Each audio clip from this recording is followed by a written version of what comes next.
Naramdaman mo na ba na nasa maling landas ka sa iyong buhay? Parang nawawala ka sa tamang direksyon na itinakda ng Diyos para sa iyo? At kung sasabihin ko sa iyo na mayroong banal na karunungan, nakatago sa mata ng sanlibutan, ngunit bukas sa mga may pananampalataya, na kayang baguhin ang iyong kapalaran, baguhin ang iyong mga desisyon at iayon muli ang iyong buhay sa perpektong plano ng Diyos? Ang karunungan na ito ay hindi nagmumula sa tao, hindi rin sa aklatan o sa karanasan ng maraming taon.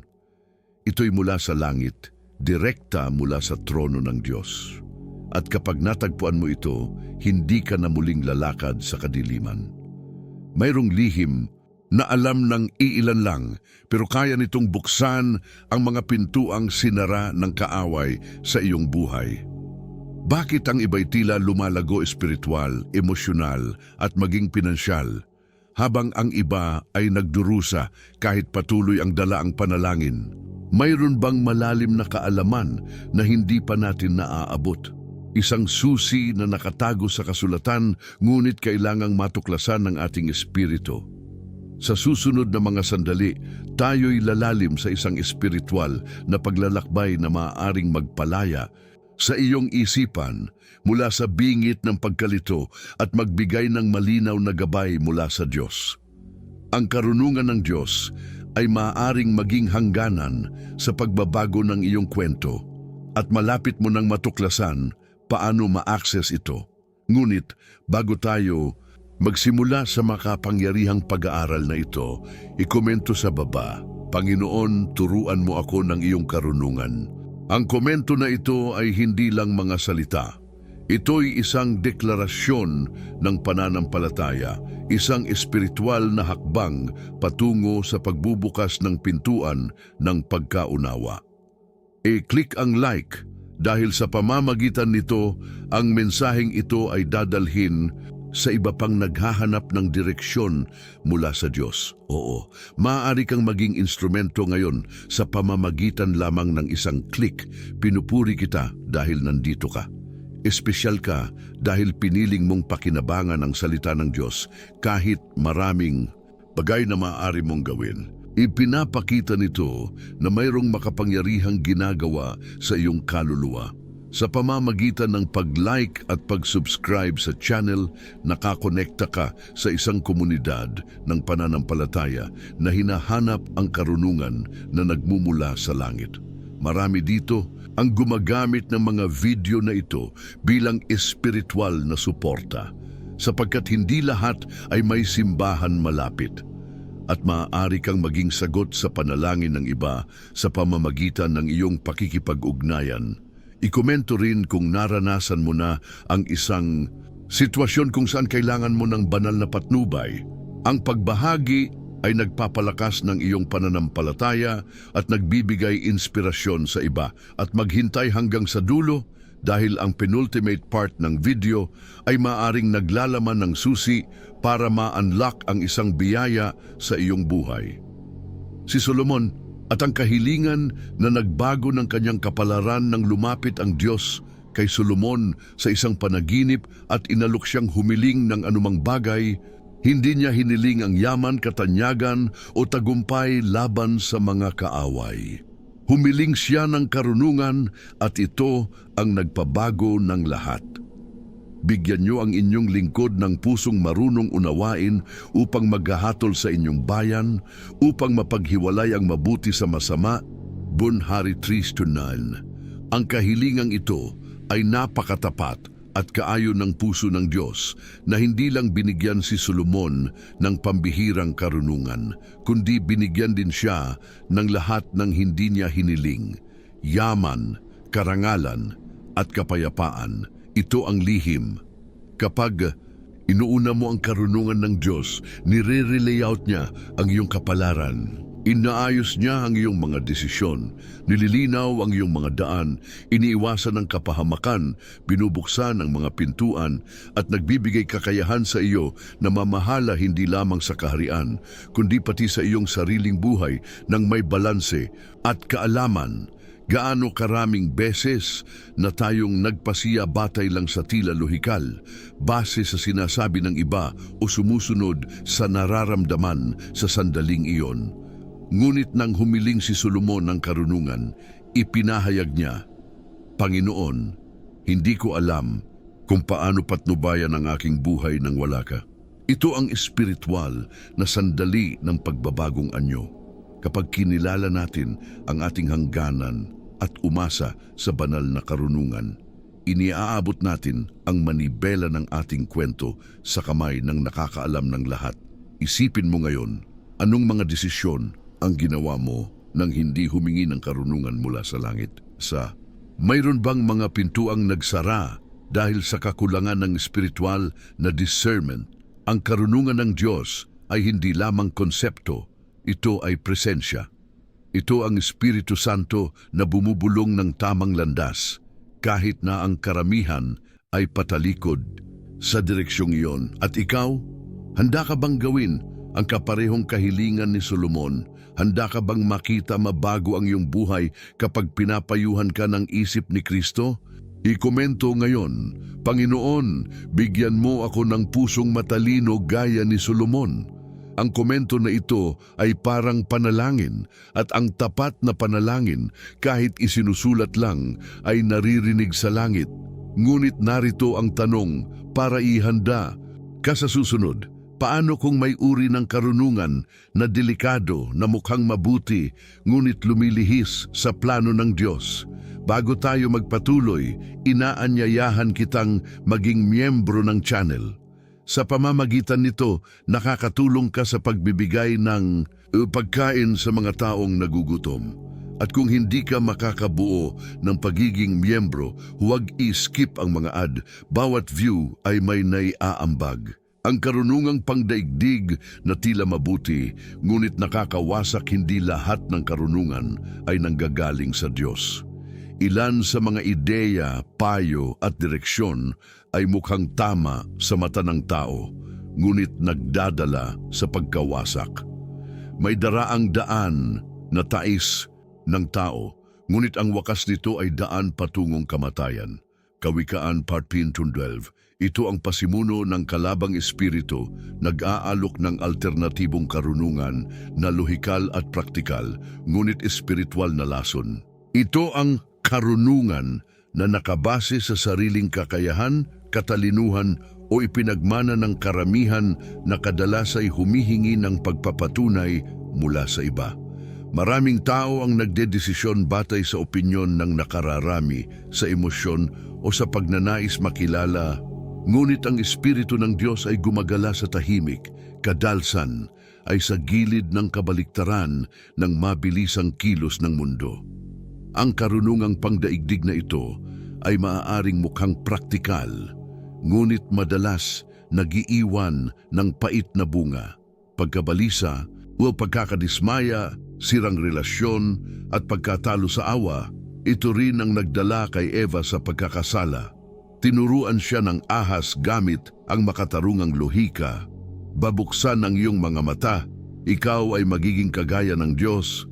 Ngunit ang pangakong iyon ay ilusyon, nagbabanta ng kapighatian at nagdulot ng pagkahiwalay sa presensya ni Yahweh. Marami sa atin ngayon ang kumakain ng prutas na hiwa mula sa mga maling desisyon, mga prutas na tulad ng matamis na mga salita, ngunit mapait ang dulot. Ano't dapat nating gawin? Paano natin matukoy ang boses ng Diyos sa gitna ng ingay ng maraming payo? Requirin ay ng pagka-intimate. Nagsisimula ang tunay na karunungan sa pagkatakot sa Panginoon, hindi lang sa pag-alam kung ano ang dapat gawin, kundi sa pagkilala sa Diyos na tumatawag. Ikomenton ngayon, Panginoon, ilayo mo ako sa karunungang lumilihis sa iyong layunin. Ang komento ay isang panata sa iyong puso, pag-imbita sa ibang mananampalataya. Tanong para sa susunod, mahuhubog kaya ang karunungan na lumalaki sa gitna ng pagdurusa? Maaari bang ang paghihirap ang maging binhi ng dakilang plano ng Diyos? Bago tayo magpatuloy, inaanyayahan kitang muli maging miyembro ng channel. Sa pamamagitan nito, tumutulong ka sa mga bangungot na nahaharap ng mga balo. At kung hindi ka makakabuo ng pagiging miyembro, huwag iskip ang mga ad kasi bawat view ay pagpapalawak din ng pahaman natin sa iba. Ang pagkatakot sa Panginoon, ugat ng tunay na karunungan, ang panimulang punto para maabot ang karunungang nagbabago ng kapalaran ay nasa isang makapangyarihang prinsipyo na sukarang nakakalimutan. Ang pagkatakot sa Panginoon ang simula ng karunungan. Dikawikaan 9:10, ang pagkatakot sa Diyos ay hindi katulad ng pagkakatakot sa isang malupit na hukom. Ito'y pagkilala sa kanyang kabanalan, autoridad at kapangyarihan at pagsunod ng may pagsamba at pagkakumbaba. Ito'y ang pag-intindi na siya ang tagapaglikha, kaya't ang kanyang mga daan ay higit sa ating mga pag-unawa kahit na hindi natin maintindihan agad. Ang pagkatakot na ito ang nagtuturo sa atin na hindi kumilos ng pabigla-bigla, hindi gumawa ng desisyon nang hindi muna humihingi ng gabay sa Ama. Tinuturuan tayo nitong mag-isip bago magsalita, manalangin bago kumilos, maghintay bago tumugon. Pinapalaki nito ang kalooban na puspos ng pagsunod, isang pusong humihiling na tularan ng Diyos sa bawat aspeto ng buhay. At ito'y isang pusong tinatanggap niya. Kapag ikaw ay tumatakot sa Diyos ng totoo, hindi mo pinag-uusapan ang pagpapayaman. Sabihin mong hindi sa mga pagkakataong hindi naglilingkod sa Kanya, kahit mukhang magandang oportunidad. Ikomento ngayon, Panginoon, turuan mo ako ng totoo mong pagkatakot. Hinahatid nito ang iyong pagkasabik sa Diyos at maaaring magbalik ng malaking pananaw sa iyong espiritual na paglakbay. Tanong para sa iyong puso, bakit maraming may kaalaman sa Biblia pa rin ang nahihirapan sa kanilang mga pagpili? Malamang kulang sila sa isang bagay, hindi lang kaalaman kundi pagkatakot at pagsunod. Bago tayo magtuloy, narito ang sanggunian, maging miyembro ng channel. Sa pamamagitan nito, tumutulong ka sa tirong mga balo na nangangailangan. At kung hindi ka makakabuo, huwag iskip ang mga ad kasi bawat view ay nagbibigay pag-asa sa iba. Ang karunungang ibinubunyag sa mga mapagpakumbaba, sinabi ni Jesus, ang isang bagay na magpapabago sa pag-unawa ng tao.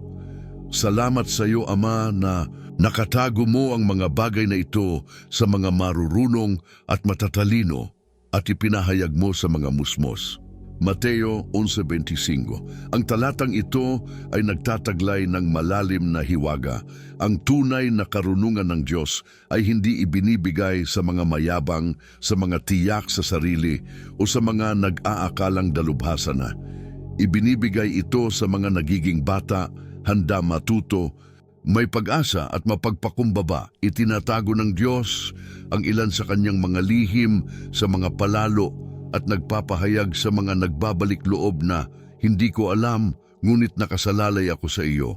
Kaya't maraming mga lider pangrelihiyon, eskolar, at kahit mga matagal ng Kristiyano ang naliligaw, samantalang isang simpleng tao sa taimtim na panalangin ay nakakamtan ang buhay na nakaayon sa langit.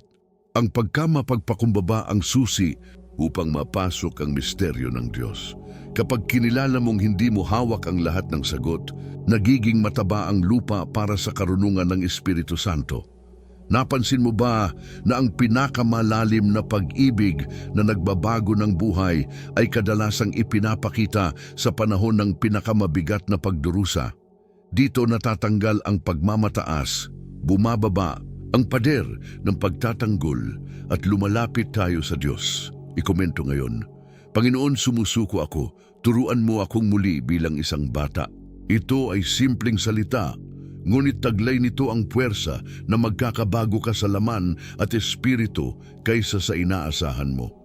Isang palaisipan para iyong pagnilayan, mayroong nga ba karunungang tumutubo sa pagdurusa? Maaari kaya ang paghihirap ay Untanglaw ng dakilang plano ng Diyos, maging miyembro ng channel at makiisa sa pagtulong sa mga ulila na naghahanap ng pagmamahal at proteksyon. Kung wala kang kayang ibigay, huwag skip ang mga ad. Kapag nanonood ka, nagbibigay ka rin ng biyaya. Ang sakit bilang guro ng banal na karunungan, mayroong karunungang hindi matututuhan sa mga aklat. Ito ay nahuhubog sa mga luha, sa katahimikan, sa mga gabing. Ang tanging kausap mo ay ang Diyos. Mas mabuti pang bumisita sa bahay ng pagdadalamhati kaysa dumalo sa handaan, sapagkat doon ay nakikita mo ang wakas ng lahat ng tao at ang mga buhay ay inilalapat sa kanilang mga puso. Ecclesiastes 7:2. Naunawaan ni Solomon, ang pinakamatalino sa buong kasaysayan, na ang mga sandali ng sakit ay nagdudulot ng kaliwanagan na hindi matatagpuan sa mahapdi at hindi makatotohanang kasiyahan. Ang sakit ay nagtutulak sa atin huminto, magnilay at maghangad, at sa paghahangad na iyon, natatagpuan natin ang Diyos sa lalim. Ilano ang mga beses na sa gitna ng pagdurusa ay nakita mo ang mga katotohanang noon ay natago. Ang pagkakanulo ay nagbunyag ng tunay na mga kaibigan. Ang pagkawala ay nagturo ng pagpapahalaga sa mga bagay na hindi nakikita. Ang kakulangan ay nagpapaalala na ang ating supply ay nagmumula sa langit, hindi sa sahod lamang. Hindi sinasayang ng Diyos ang iisang luha. Ang bawat sumpang pang-Diyos na paghirap ay isang pagtuturo mula sa Espiritu Santo. Sa lugar ng pagdurog, ang pagmamalabis ay natatanggal, nahuhubog ang Espiritu at nagiging katulad ng trono ng Diyos. Kahit si Jesus, anak ng Diyos, ay pumasok sa paaralan ng paghihirap, bagamat anak natuto siya ng pagsunod mula sa mga bagay na kanyang pinagdaanan. Hebreo 10:8. Nakita mo ba iyon? Pati si Kristo mismo ay pinili ang aral mula sa sakit. Kaya kung ikaw ay dumaranas ng matinding pagsubok, itanong mo, Panginoon, ano ang itinuturo mo sa akin dito? Maaring iyon ang daang magdadala sa karunungan na babaguhin ang iyong buhay. Ikomento ngayon, Panginoon, gawing karunungan ang aking sakit. Ang komento na ito ay tanda ng huling pagsuko at ang iyong pananampalataya ay magpapaalab ng pag-asa sa iba. Sa ngayon magnilay, kung maaari sanang magbunga ng karunungan, ang sakit baka ang disyerto ang tunay na unibersidad ng langit. Sa susunod na aral, tatalakayin natin kung paano ginagamit ng Diyos ang kanyang katahimikan at makikita mo kung paano siya gumagalaw sa mga walang tinig. Maging miyembro ng channel, sa pamamagitan nito, nakakatulong ka sa pangangalaga sa mga naninirahan sa lansangan na nangangailangan ng tulong at dangal. Kung hindi ka makapagsuporta, huwag i-skip ang mga ad. Bawat view ay isang biyaya. Ang katahimikan ng Diyos ay karunungan ilang bagay ang humihila sa puso ng tao kaysa sa panalangin na tila hindi sinasagot. Parang sarado ang langit at ang puso'y tumatanong, bakit tahimik ka, Panginoon? Ngunit paano kung sasabihin ko sa iyo na ang katahimikan ng Diyos ay hindi kawalan, kundi pagtuturo? Mayroong karunungang nakatago sa sandaling pinili niya. Ang katahimikan, hindi gaya ng inaasahan nating tugon, ngunit hindi siya sumagot kahit ng isang salita. Lucas 23:9. Maraming salita ang saka ni Herodes nang tanungin si Jesus, naghahanap ng sagot, ngunit nanatili siyang tahimik. At ang katahimikan ay mas epektibo kaysa kahit 1,000 salita. Ito ay karunungan. Ito ay pagdadala ng sariling kontrol.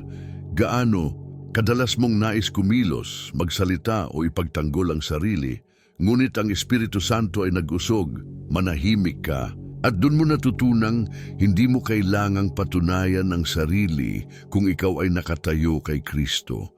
Itinuturo ng katahimikan ang pagtitiwala sa oras ng Diyos, ang paghihintay ng may pasensya, ang pagsisiyasat sa katahimikan na hindi rejection. kundi proseso ng paghahanda. Sa likod ng iyong pananampalataya, siya ang gumagalaw upang bumuo sa iyo. Sa katahimikan, natututo kang makinig hindi lamang gamit ang tainga, kundi gamit ang puso. Kapag ang mundo ay tahimik, doon unang naririnig ang tinig ng Espiritu. Ginagamit ng Diyos ang katahimikan para turuan ang pagtitiis, kontrol sa sarili at pagiging nakasalalay. At kapag dumating ang sagot, hindi lang ito kaginhawahan, ito ay isang malalim na revelasyon na humuhubog sa iyong kalooban. I-komento ngayon, Panginoon, turuan mo akong umunawa sa iyong katahimikan. Ito ang isang panalangin na naghahayag ng isang puso na nagtiwala sa karunungang nagmumula sa paghihintay. Isang palaisipan, baka ang tinatawag mong kawalan ng tugon ay paghahanda ang Diyos para sa isang bagay na hindi mo pa nakikita. Sa susunod na aral, tatalakayin natin kung bakit ang karunungan ng Diyos ay palaging kaayon ng kanyang salita. At ito ang huling panukat para malaman kung ang isang mensahe ay mula sa langit o panlilinlang lamang. Maging miyembro ng channel, sa pamamagitan nito nakakatulong ka sa ating misyon na magdala ng pag-asa sa mga naaapi at naghihikahos sa buong mundo. Kung hindi ka makapagsuporta, huwag skip ang mga ad. Bawat view ay nagbibigay pag-asa. Ang tunay na karunungan ay hindi sumasalungat sa salita ng Diyos. Tayo'y nabubuhay sa panahon kung saan maraming nagsasabing, naririnig ko ang Diyos. Ngunit kakaunti lang ang tunay na nakakakilala sa kanyang boses. Maraming patibong ng payo, revelation, pangarap at opinyon. Ngunit paano natin masisiguro kung ano ang galing talaga sa langit? Ang sagot ay malinaw. Ang karunungang nagmumula sa Diyos ay hindi kailanman sumasalungat sa kanyang salita. Ngunit ang karunungang mula sa itaas ay higit sa lahat dalisay. Santiago 3:17. Ito ay dalisay, walang kalituhan o kontradiksyon. Kung may nagsasabi ng direksyon mula sa Diyos, ngunit ito'y sumasalungat sa Biblia, ito'y hindi mula sa trono ng Diyos, kundi mula sa tao o sa kadiliman. Ang Biblia ang lubos na saligan. Ang tinig ng Diyos ay hindi mag-uutos sa iyo na magsinungaling, manakit, manloko, maghiganti, o gumawa ng mga bagay na taliwas sa Ebanghelyo. Kahit mukhang makatwiran ito sa mundo, ito'y kaibahan sa pagitan ng tunay na karunungan at astuterya na nakabalot sa pananampalataya. Tinangkang gamitin ng dyablo ang salita ng Diyos upang linlangin si Jesus sa disyerto na binigkas siya ng wala sa konteksto. Ngunit ginamit ni Jesus ang tamang interpretasyon upang makaiwas.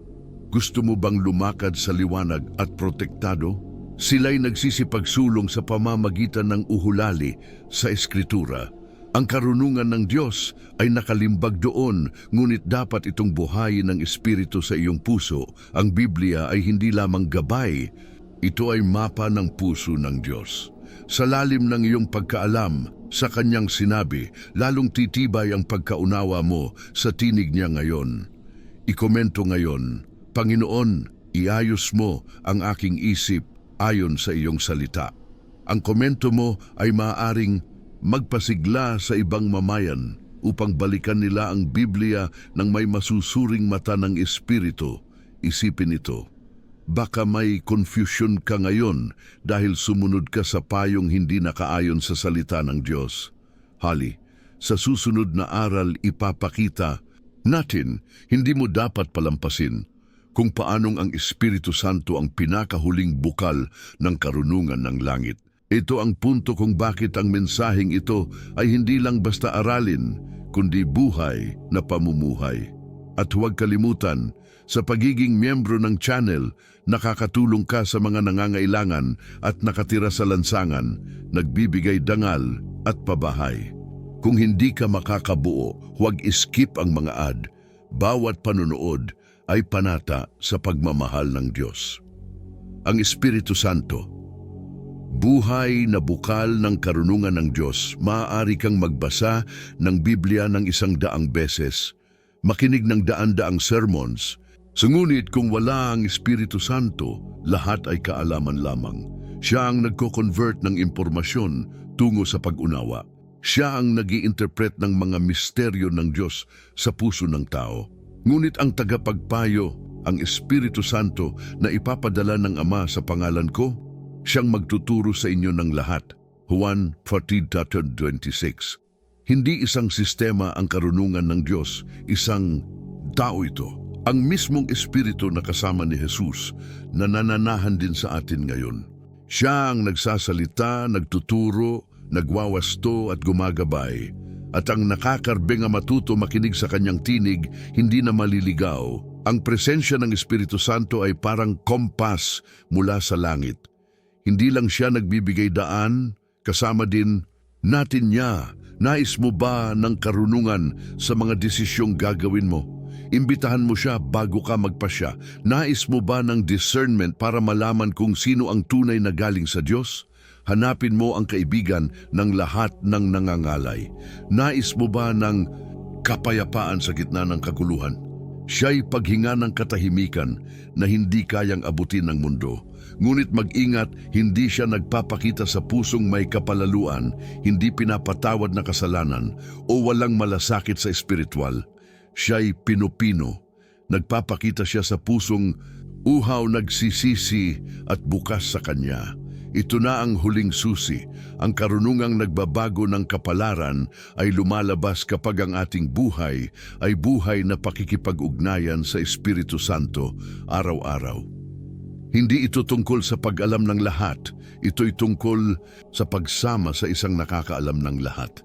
Ikomento ngayon, Espiritu Santo maging aking karunungan araw-araw. Ang komentong ito ay higit pa sa salita. It's a personal invitation to heaven to illuminate your mind and spirit. Tanong pa rin ito, paano kung ang karunungang kailangan mo ngayon ay kasalukuyan ng bumubulong sa iyo? Ngunit hindi mo panaririnig ang tinig niya. Kung napagdaanan mo ito hanggang sa huli, nais kitang bigyan ng taos-pusong pagbati. Kaunti lang ang may lalim ng pananampalataya at tapang upang manilag sa ganitong mensahe. Hanggang katapusan, ipinapakita nito na may kakaiba sa iyo. Ang Diyos ay kumikilos sa iyong buhay.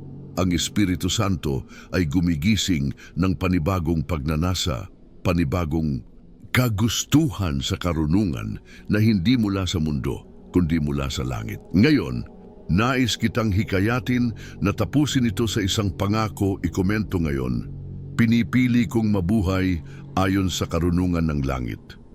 Ang komentong ito ang iyong pampublikong pangako, tanda ng iyong pananalig.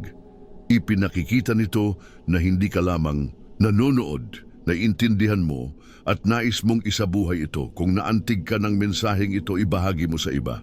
Maaari mong iligtas ang isang pusong patiko sa maling landas o gawing ilaw ang isang kaluluwa na nangangailangan ng direksyon. Ipadala sa WhatsApp, i-post sa social media, itag sa mga kaibigan at kapatid sa simbahan. Maging instrumento ng karunungan sa iba. At kung hindi ka pa nakakapag-subscribe sa channel, ngayon na ang tamang oras. Dahil kapag kumain ka ng isang bagay na mahalaga, hindi mo ito iiwan. Ang channel na ito ay nagiging virtual na simbahan at espiritual na tahanan para sa iba, para sa mga walang nakapiling kongregasyon. Ang pag-subscribe ay konhunto ng panata. Nais kong manatili, nais kong patuloy akong lumago at maging tahanan ng Diyos. Kung nakasubscribe ka na, binabati kita. Ipinapakita nito ang iyong pagpapahalaga sa salita ng Diyos at ang iyong pag-aambag sa isang komunidad ng pananampalataya. Ngunit kung wala pa, isipin mong mabuti. Kung tunay mong hinahangad ang karunungan, paano mo patitigilin ang koneksyon sa pinagmumulan ng iyong paglago? At ngayong natapos na tayo, manahimik ka ng ilang minuto. Pakinggan ang musika sa video hanggang katapusan. Pumikit, huminga ng malalim at magpasalamat. Tayo'y manahimik at hayaang matapos ng Diyos ang gawain sa iyong puso at isip. Ito ay iyong banal na sandali. Huwag mo nang paupuin pa. Hayaan mong tapusin niya ang kanyang ginagawa at tandaan ang karunungan na nagbabago ng kapalaran ay nagsisimula kapag piniling kumilos, sundin at lumakad kasama ang Espiritu Santo araw-araw.